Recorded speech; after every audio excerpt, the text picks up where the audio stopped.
That'll take a while.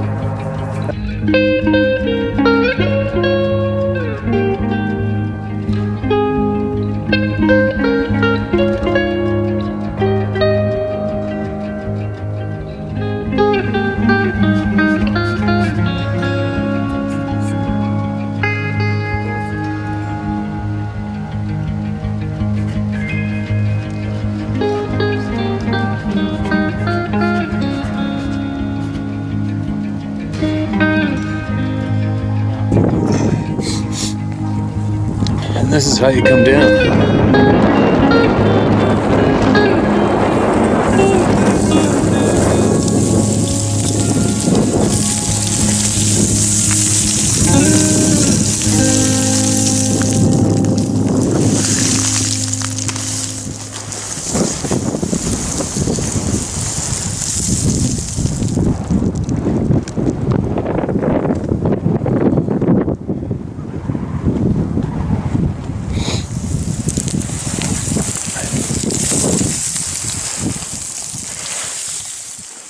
Alright, I'm going to try the Sony Handycam this time. Coming to you live from Thailand. Live from Thailand. We're definitely the minority when it comes to travelers over here. We're looking at the most popular countries to visit here. Number 1 is Malaysia. I think number 2 is China, South Korea, Russia. What's the next one? All in the top 5. And that's why I was motivated to buy a t-shirt from Canada, because of the wars going on. And there is an Israeli, I think what the local Thai guy told us yesterday, a temple. I don't think Israelis have temples, but anyways, there's a popular Jewish place here. A lot of Jewish people, Israelis, come here to holiday. And there's a lot of Muslims here in Thailand. And they all seem to get along. There's predominantly Thais are Buddhists. And they get along, but he was saying how the conflict, as Israel is currently pissed off a lot of Muslim countries. And I guess they're worried about the grief that's being brought over here. They also mentioned that Canada, they're happy to see the Canada t-shirt because we are, what did he say? He said he was a pretty knowledgeable guy. He said we were one of the 3 most peaceful countries in the world, apparently. At least he didn't know about how pathetic and how, yeah, we'll bite my lip on the political thing with our leader. But anyway, back, we're here. A lot of people wonder why we come here. It's because it's a very healthy break to come here. It's healthy. You're moving your body basically all day, every day. You're walking, sometimes long ways. There's a gym here that I like to go to, beat myself up, and we're barefoot a lot, ground ourselves out. We eat fresh seafood and vegetables every single day. So it's just a real super great healthy reset. And everybody's happy here. The energy here is really good. It's a very happy place. There's happy people everywhere. And zero conflict. It's a really good place to be. And there's no protests in your face about ridiculous things. There's just no conflict here. Everybody's just rocking it out and living. So there you go. That's my babble. Now, voices to be heard. And there's lots. Where should I start? Now, one more quick mention. So, our sleep, our hours are way out of whack here.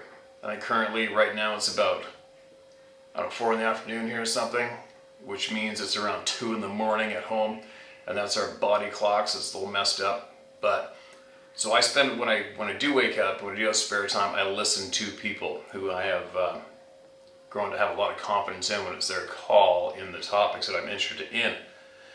And I was currently listening to the Duran Those guys are very, very knowledgeable, solid sources of geopolitical information, if that's what we're into. And also recently listened to the show Redacted. I've shared that on my channel a few times, and they currently had a guy in there named Billy Meyer. This man's in his 80s, and he's in Switzerland or Sweden, one or the other. Anyway, and I came across that show by fluke. I never heard of this Billy Meyer or Myers previously. Now get this one. The man doesn't speak English, but he has a man who speaks English who's been working with him and getting a bunch of his information shared. This guy claims to be in contact with another race of people who are here. And there's a lot that backs up what he says. And he also claims to allegedly have been taken by these beings, wherever they go. Call it a spaceship, call it whatever you want. I don't know, I wasn't there. But anyway, he has been sharing information with the world for a long time, and apparently he's had something like 25 attempts on his life from various governments over the years. What? But anyway, there's a bunch of mind-boggling statements that have came from this guy in the past. You got to look into it yourself, right? So look into that, if you're interested, look into that clip with him being represented on Redacted. Just happened a few days ago. Listen to that. And a lot of that sounds familiar with what we've been learning here from the people. That's what I'm getting at. And a lot of what this man has shared with the world is lining up with what's been shared from the people here through me, as well as some of the people that I'm going to meet up with after we get home from this trip. Everything seems to be connecting up. Somewhat exciting for me, somewhat alarming. At least finally a lot of crazy things that we can't wrap our heads around are starting to make sense for me, so that's a good thing. And I'm looking forward to getting home and making that trip south and meeting up with various people and getting some things confirmed so I can share with all of you. But anyways, check that guy out, Billy Meyer, or Billy Myers, okay? But listen to the show in Redacted. Now, also during that, a few of the shows I've listened to this past few days during our travels, I also listened to a interview from a guy, forget it, I don't even remember his name, and he's being interviewed by a man with some kind of scary stories channel, and this guy is, there's no frickin' way this guy did not see what he shared he saw, which is what a lot of people refer to as a dogman. Basically saw what's typically reported here, seen this thing with a few of his friends on all fours. Apparently it threw a couple of domestic dogs through the air with a split side on one at them. One was, he said, quote, sailing through the air ass first with his side split open, hit the dirt running. Said he hoped it would have lived, but he said he thinks it didn't live. And his very detailed account of his experience was pretty chilling. But it's very similar to what a lot of people have reported here, right? The red glowing eyes, seeing right through them, growling, basically making the ribs rattle, and vanishing in front of their frickin' eyes. It also took a leak like a fire hose on the ground before it saw them or something. There's a bunch of details in there. So I kind of skimmed through. I didn't have, it's a 2-hour or 2.5 hour interview. I didn't listen to the whole thing, but I listened to enough. And I noticed some comments in the bottom, and one person made a fairly lengthy comment and he wanted to be heard. So I decided to screenshot his comment and share it here. I think this is the one. I got a couple comments on here, screenshots. I can't remember which ones are sent to me, but anyway. Listen to this. This guy's handle on YouTube was Matters of Mad Minds, in one word. I believe every word this man says, his comments on the interview, on this video. My real name is Piet, P-I-E-T. I live in South Africa, and I had an experience that made this episode such an emotional ride for me. I had tears in my eyes so many times. When I was about 8 years old, me and my older brother went on a school camp to a place I unfortunately cannot remember the name of. And it was a blast. There were zip lines over a pool of water. There were these weird wooden cabins we were told are haunted, that all the kids just wanted to go explore. There were pastures with animals and all that. It was awesome. On our second to last night, our teachers and the guide took us out to the haunted cabins, and we all had a good time being scared by the stories and all that. On the way back to the eating hall, our groups got a little bit separated, and one kid, I almost think his name was Gene, actually was falling behind without anybody noticing. We realized he wasn't with us when we heard him scream. We turned around to find him on his back paddling back towards us, claiming that he was just attacked by a dog or something. He claims it came from behind. When he turned, it jumped onto him, knocking him prone. He described seeing eyes and teeth before it ran off again. I'm tearing up so bad I can hardly see my screen right now. Wow. Obviously, very few believed him, and I was stuck in the middle not knowing what to make of it. I never asked my brother for his opinion. All I had to do was keep on having fun, and I'll make it back home. No need to worry myself with these thoughts. Fun is what I set out to have, and I did it. The fun stopped on our final night there, when we played a game called Afrikaans, my home language. Oh, sorry. We played a game called, in Afrikaans, my home language, Lantern Grip, which is a game where you have to touch a lantern that is protected by another team.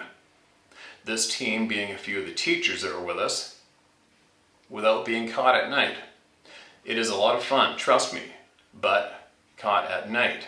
It is a lot of fun, It is a lot of fun, trust me, but not this night. Me and my brother were in a team with about 5 others, about 10 feet away from the lantern, 15 meters away from the lantern, crouching behind this abandoned building, trying to plan our moves to get to the lantern, focused on where the teachers are moving and so forth. It wasn't a full moon, but the moon was large enough to cast quite a bit of light. I looked away from the target over at a clearing in the woods, and then I saw it. A dog/wolf, bigger than anything I've seen, and we don't have wolves in South Africa. He'd come out of the forested area into the clearing and then standing up on its hind legs. I was petrified. I couldn't move or make a sound or anything. Staring at this creature from the dark was terrifying, especially when it started looking right back at me for a while before simply moving away into the darkness. I didn't tell anybody. The next day, as we were getting ready to leave, I had to go to the toilet, which was in the barracks where we were sleeping. So I walked outside to go there, but when I got to the bus, I heard footfalls on the other side of the bus. But I know I'm alone outside. Looking under the bus, I see long, muscular, jet black haired legs with sharp nails, like a dog's, just longer and cruel looking, walking toward the front of the bus where I just passed. I knew it was coming for me, so I ran around the other side of the bus back to the building where I was, hearing the footfalls actually speed up and follow me until I got inside. I'm so chilled up retelling the story I can't even explain it. That's the end of his comment. So there you go, South Africa. Now, if this man is watching our channel and he wants to email me at sharemystory@howtohunt.com, if you've gathered any more information on that experience from South Africa or any of those other friends of yours that went to those camps, and they want to get off their chest or whatever, you can share it here, all right? There's people here that want to know, and there's possibly people from that area that have seen the same thing and they haven't chimed in publicly yet. So, if that's you. You can get a hold of us here, share it here. You don't have to leave your name, just share your knowledge. Share my story at howtohunt.com. All right, there you go. Now, another side note, when we got to the airport here, we went to the place where you get new SIM cards for your phones. And we were stuck at this one counter that basically screwed up our phones and our SIM cards, and we ended up getting our money back, lost over an hour there. And then we found another booth and we got new SIM cards on our phones. So there's probably a handful of people out there that I normally can get a hold of me via text, and it hasn't been able to happen yet. All right, but I will be getting some emails out shortly to those handful of people that I regularly communicate with. I'm just saying, if you're watching right now and if you've been sending me texts, I'm not getting them. I've got a brand new Thai number on my phone. All right, I had to remember to say that. Now, let's hear somebody else. All right, so this is another comment from one of our videos. I think it's about the little people. People are starting to chime in, right? Now, this person's handle on YouTube is just some guy, one word. And he wrote in a comment, I had an experience similar to the first one. I was sitting on the ground in my yard looking at the woods with a pair of binoculars. And these two little people covered in buckshot gray mud and fur skins came easing out of the tree line. And they had spears too. They saw me and started easing backwards. It was like they were floating backwards. Then they just disappeared. It was like they just dissipated into nothing. I've had many sightings of Bigfoot and Dogman. One sighting of a gray alien and one sighting of a lizard-looking creature wearing a robe. I finally figured out these creatures are demonic and extra-dimensional. I was agnostic then, but I am a Christian now, and I haven't seen anything since. This all happened in Arkansas. I used to take Adderall. It was prescribed for ADHD, and take my binoculars and stare at a certain point for a little while. It was like a portal would open up, and I could then see into the other side. This terrain would be similar, but I could see what looked like ancient pyramids and creatures. It was all very strange. When I finally figured out it was demonic, I quit entertaining it, and now they don't even manifest on this side anymore, and I'm good with that. The Bible is real, y'all. There you go. There's another take from a what you will or leave it, right? But I am currently at this level in my ride. I am curious about everything people have to say about everything right now. It's all tying in, and the majority of it is very hard for us to wrap our noodles around. But unfortunately, it's all starting to tie in together. In front of my eyes anyway. It's fairly alarming, but it is what it is. And no matter how uncomfortable the truth's going to make me, I want to know it. I'm done with the bullshit. I've been done with bullshit a long time. I'm not into bullshit. If it's truth, I want to know it. I don't care how alarming it is, how twisted it is, and what it may possibly do to my life. But I want to know. Because I have a feeling we're going to find out anyways, eventually, right? I want to know now. So, send it to me. Send it all to me. All right, here's another one. I think this came in late. Yeah, this came in a while back, April of 2021.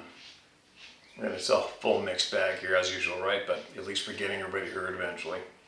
Dear Steve, I hope this email address finds you. I couldn't find the ones you used to post on the beginning of your show.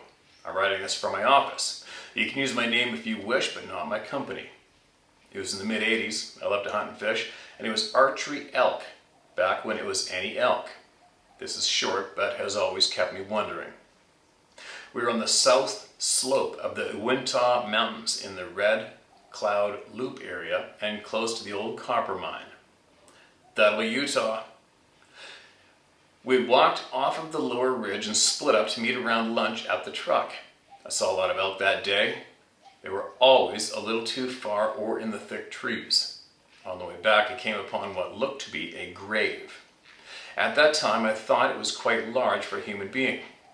It was just a mound, and after a buddy of mine, it was just a mound, and after a buddy of mine, he was a game warden, told me more than a few game wardens have gone missing up here, no doubt due to poachers. My first thought was it was one of these poor guys, but the mound was very large, probably 6 feet wide and 12 feet long. I didn't even think of it possibly not being a man, although who knows. I tried to find the place for a few years after that, but never could. And now I am too fat and too old to walk that far, much less walk back again. one of those moments I wished I had a shovel. Thank you for this opportunity to share this. I know it wasn't very exciting, but it does bother me from time to time.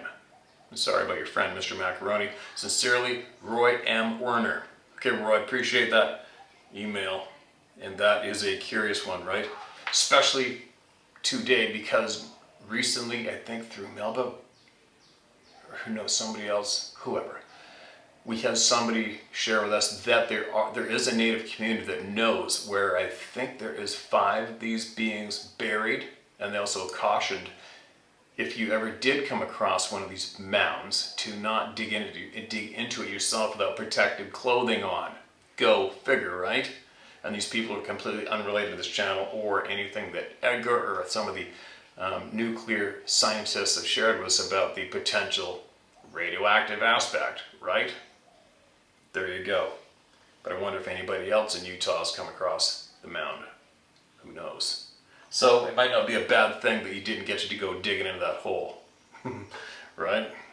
You never know.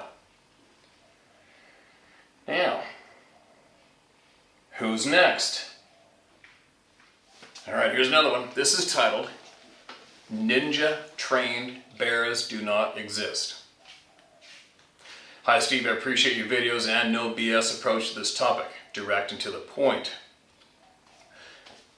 Excuse me. Over the years, I have experienced many events of high strangeness and aligned them all to the topic of this subject. I continue to have these experiences even as recent as a year ago. Okay, when's this sent in? 2021. As a kid, I grew up in Iowa with the woods in my backyard, with a creek that fed into a larger creek and woods. That was my playground / classroom to Mother Nature, and I was a star pupil. I grew up hunting and fishing as a kid, but ended all that when I spent time in the United States Marine Corps. I was a Marine combat infantryman and experienced combat and participated in training in the US and overseas. I've had more than my share of near-death experiences. I would be the point man on patrols in the mountains, jungles, and deserts on our expeditions.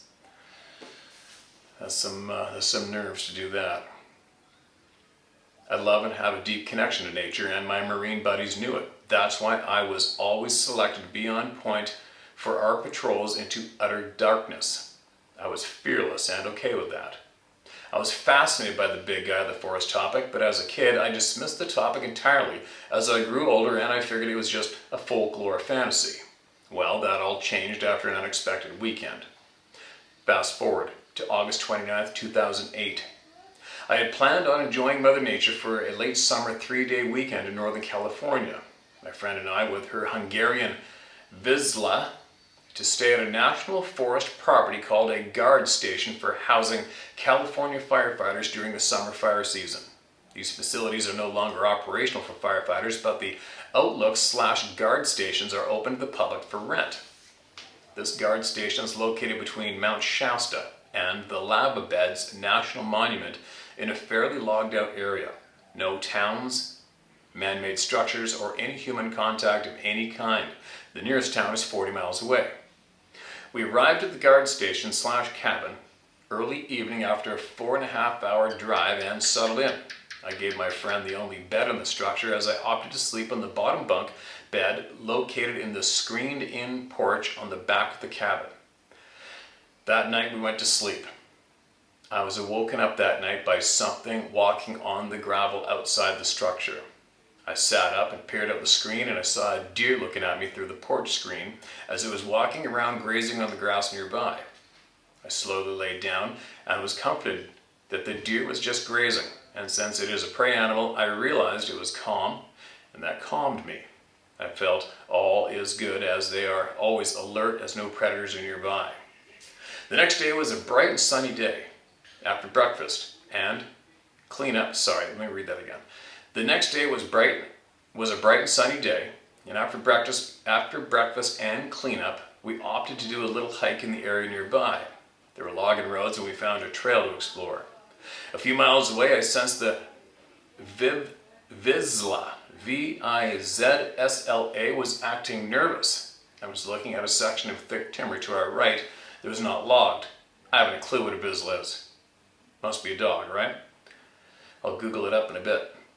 I was feeling nervous as well because it's a dog, because the dog was nervous. I felt we were being watched. A few steps more on the trail, I noticed tracks on the trail that looked fresh.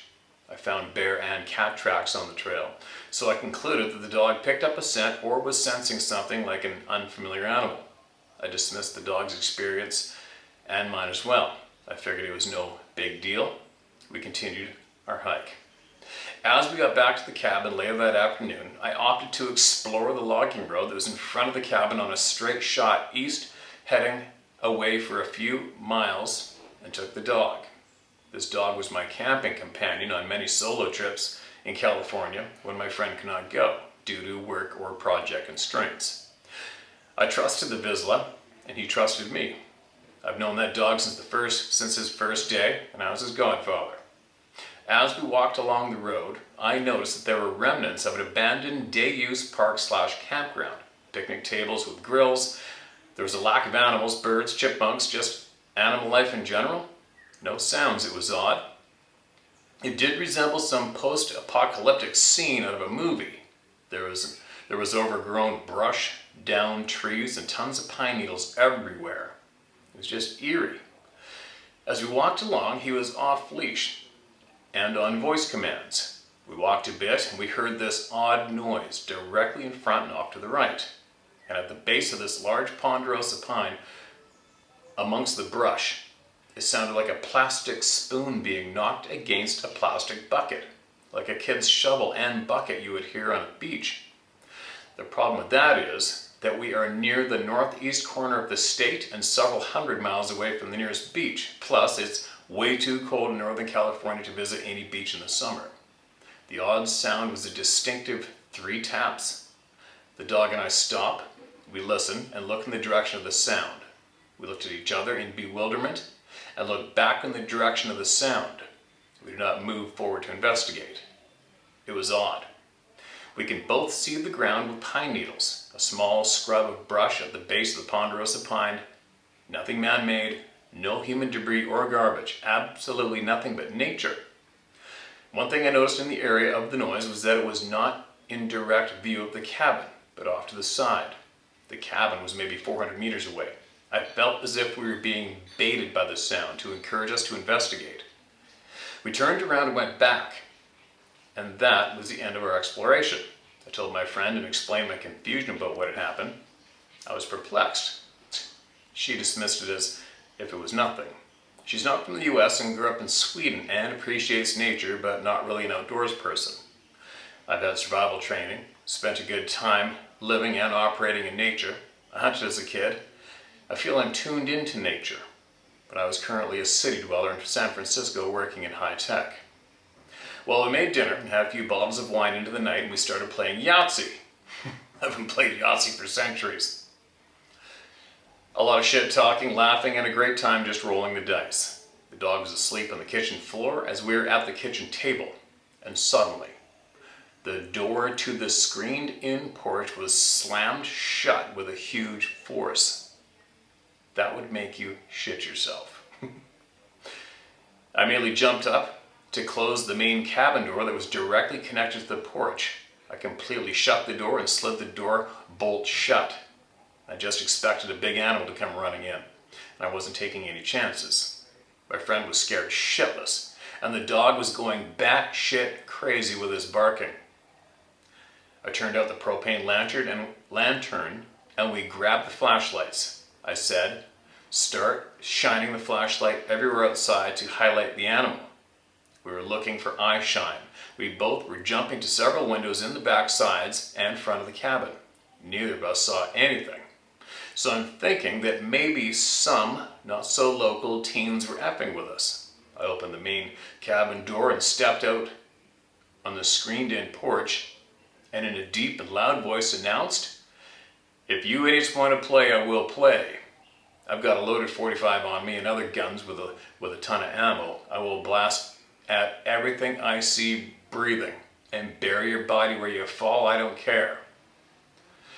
My friend got really scared after I yelled that, and she asked me if I do have guns with me, and I told her no. I just wanted to scare these dumb kids. We never saw or heard anything after that. We walked out to look around the outside, near the back of the cabin. There was no evidence of anything when I shined my light looking around. I looked for tracks or signs of the visitor. I was paying attention to the dog. He did not sniff around or seem agitated. I could not smell or sense anything myself. So, I decided to jump in my Jeep and drive around the property. To drive like a drunken, crazy gun nut. I told my friend to stay in the cabin with the Visla as I drive around. And she said, "F that, we're joining you." Just then I realized that was the right move. We should stay together. Yeah, do you think? So, we jumped in and I drove around like a moron, slinging gravel everywhere in circles around the cabin, honking and turning to flash the headlights, being a complete idiot to scare off anything around us, human or otherwise. We did not see or hear anything again. My friend said it was a bear and I disagreed. So, I retorted, maybe a ninja-trained bear that is highly skilled at scaring us and silently disappearing? Ninja-trained bears do not fit the category of animals that I know of in North America. We ventured back inside the cabin to continue playing our Yahtzee game and laughed a few more times while talking smack, and then we heard a deep growl focused on us from the back of the property away from the cabin. Then the Visla was barking aggressively this time as we all heard it. We scrambled up, grabbed the flashlights, turned the lantern out again. Scanning outside the windows, looking for movement or eye shine, we realized this was not a human trying to play a joke on us, as it did growl. We did not go out this time. We just kept scanning the back, looking for anything to move. We never saw a thing. This night I grabbed a mattress from the bunk bed on the porch and dragged it inside and slept on the floor. I made sure the cabin was locked tight and secure. Nothing else happened the remainder of the night. After that night, we started our day. After coffee and breakfast, I went outside to further look for tracks or signs of anything in the area where we heard that loud, deep, angry growl. Again, I found nothing. We later packed the Jeep and drove back to San Francisco. Upon my reflection, I realized we did not see anything, hear animal sounds, or smell the visitor. The visitor had opened the door from the outside of the porch. The door opened away from the porch and not in. It had used the small door handle with the prehensile grip as a human or primate would to open and slam the door as hard as it could. Not realistic for a bear or cat. At this point, I knew a bear, cat, or a human that could run away. At this point, I knew a bear, cat, or human that could run away so fast without being seen with our flashlights. Beyond that, I can't confirm what it was. I did write in the journal in the cabin explaining exactly what happened that night for other visitors to read as they would rent the cabin for future stays. That weekend was full of unexplained events that always rubbed me the wrong way. My sixth sense has always been true and never failed me throughout my life. What visited us at the guard station, I do not know. A not so smart human that wants to be shot at night, a ninja trained bear, the big guy of the forest. Over the years, that guard station has been closed indefinitely. Interesting. I wonder why. I've looked it up and attempted to discover why it is no longer available. There are no indications or details posted as to why it is closed indefinitely. I've since moved out of the state and thought perhaps it may have burnt down due to forest fires or the danger of being caught in or near a forest fire and the inability of getting out. Mind you, at the time there was no electricity, telephone, or cell service at the cabin or nearby. I've since experienced many more strange events that are related to the big guy in the forest over the years. Keep up the great work about sharing the truth and knowledge of the world we live in. Mike McGeehee. I hope I pronounced your last name right, Mike. McGeehee. Card-carrying member of the Club of No Return. P.S. I love the shared understanding of animals and nature. I have a special place in my heart for dogs and horses. That weekend there was also a lone horse walking a forest road farther away from the cabin. We were driving in our attempt to find a nearby lake, and I thought it had escaped or let go from a wrench because of a forest fire. We were able to roll up next to the horse in my Jeep, and the horse turned to look at us. It was much older and had scars all about and a huge clump of pus congealing below its right eye. The horse slowly panned its head in our direction, and the look on the horse's face was depressing and imprinted its pain and loneliness on us. My friend immediately started crying, and the Vizsla started barking as it walked off into the brush to the side of the road. It disappeared and we drove on. My only guess it was let go and had been surviving in the timber in its old age. And by the way, in this area, a hunter disappeared not far from the Harris Spring Guard Station cabin, location listed in the missing 411 book, The Hunted. I've met and shared with Dave Plattis this story, but not the depth I've shared here. I participated in the 411 movie premiere in Denver. I and other people helped fund the movie. We all had a chance to watch the movie and meet with like-minded experiencers. What is crazy is that the alignment with this missing people locations, I have visited so many of these national parks and out of the way locations in California and Colorado. I have camped, hiked, and visited 3 exact locations many years before his books were published. All right. Oh, you said you attached a map, but it's not attached here. Okay, but anyway, there you go.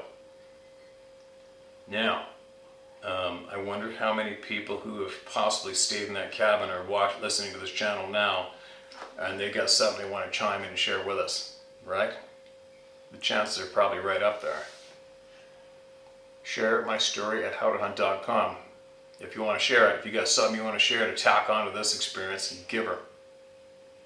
It'll be shared word for word. You don't have to leave your name, that's fine. Anyway, there you go. Now, I think we gotta go find some food. And then try to figure out when we should go to sleep to get our clocks aligned with the sun light here during the day and the evening, and get on a good routine. But I'll definitely be back tomorrow. I got a lot of stuff to share here. A lot. It's going to be a crazy year coming. It's going to be a crazy few months coming up. There you go. I'll be back later on.